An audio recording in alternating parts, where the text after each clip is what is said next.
ओम श्री सद्गुरुदेव भगवान की जय।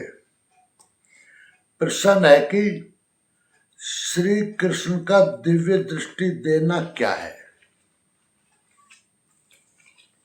उत्तर, अर्जुन की प्रार्थना थी कि भगवान मुझे अपना दिव्य विराट रूप दिखाओ।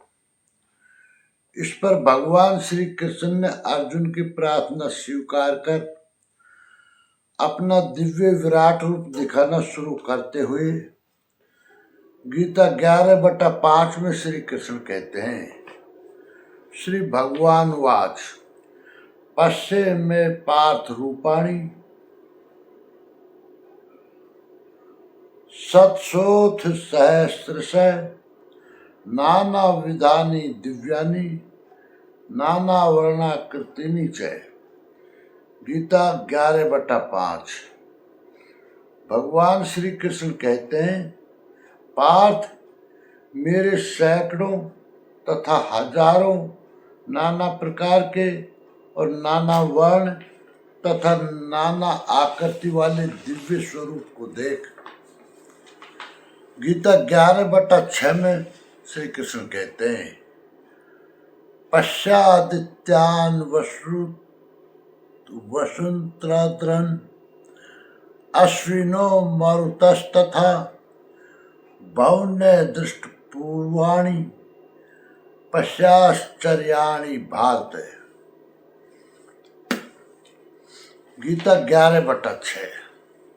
हे भारत, अदिति के 12 पुत्रों, 8 वसुओं, 11 रुद्रों, दोनों अश्विनी कुमारों और 49 मरुदगणों को देख तथा अन्य बहुत से पहले तुम्हारे द्वारा कभी न देखे हुए आश्चर्य में रूपों को देख।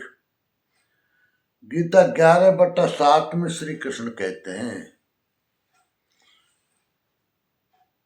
इहैकस्थं जगत कृत्स्नम् पश्चादेश चराचरम मम देहे गुडाकेश यच्छान यद दृष्टुमिच्छसि। गीता 11/7। अर्जुन, अब मेरे इस शरीर में एक ही स्थान पर स्थित हुए चराचर सहित संपूर्ण जगत को देख तथा और भी जो कुछ देखना चाहता है वह देख। इस प्रकार तीनों श्लोकों तक भगवान लगातार दिखाते चले गए, किंतु अर्जुन को कुछ दिखाई नहीं पड़ा, अर्थात वह आंखें मलता रह गया। अतः ऐसा दिखाते हुए भगवान सहसा रुक जाते हैं और गीता 11/8 में कहते हैं, न तु माम शक्यो से दृष्टुम अनेन स्वचक्षुषा दिव्यम ददामि ते चक्षु पश्ये मैं योगेश्वरम। गीता 11/8। अर्जुन, तुम मुझे अपने नेत्रों द्वारा अर्थात बौद्धिक दृष्टि द्वारा देखने में समर्थ नहीं है, इसलिए मैं तुझे दिव्य अर्थात अलौकिक दृष्टि देता हूं, जिससे तू मेरे प्रभाव और योग शक्ति को देख।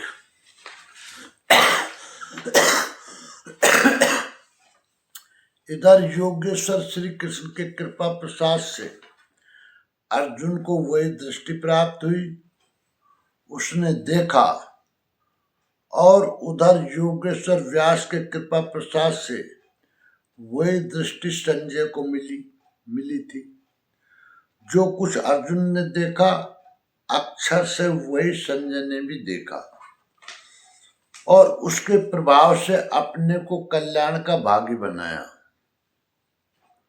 निष्कर्ष यह है कि भगवान श्री कृष्ण कहते हैं, पार्थ मेरे सैकड़ों तथा हजारों नाना प्रकार के और नाना वर्ण तथा आकृति वाले दिव्य स्वरूप को देख।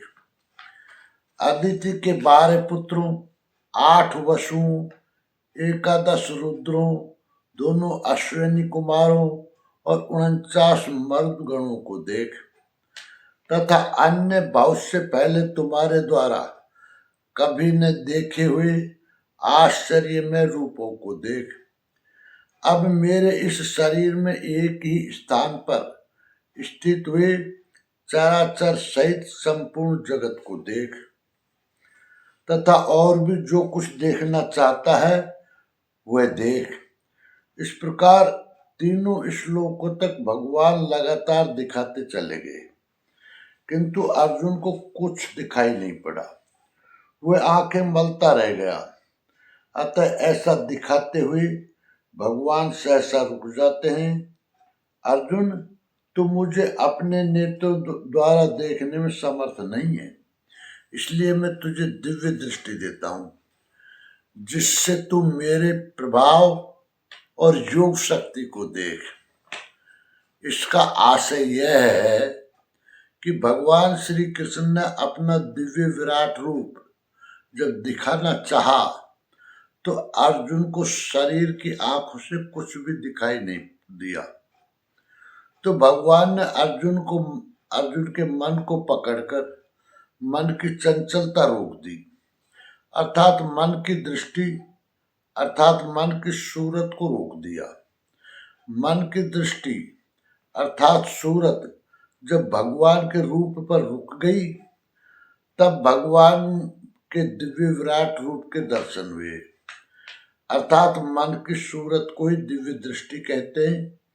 ऐसा कोई परमात्मा प्राप्त महापुरुष ही कर सकता है, परंतु वह मन की सूरत तभी तक रुकेगी जब तक वह महापुरुष चाहेगा। उसके बाद साधक के मन की पहले जैसी दशा हो जाती है। इसलिए साधक को अभ्यास से ही मन को रोकने की स्थिति तक पहुंचने पर ही परमात्म प्राप्ति होती है। प्रश्न पूरा हुआ।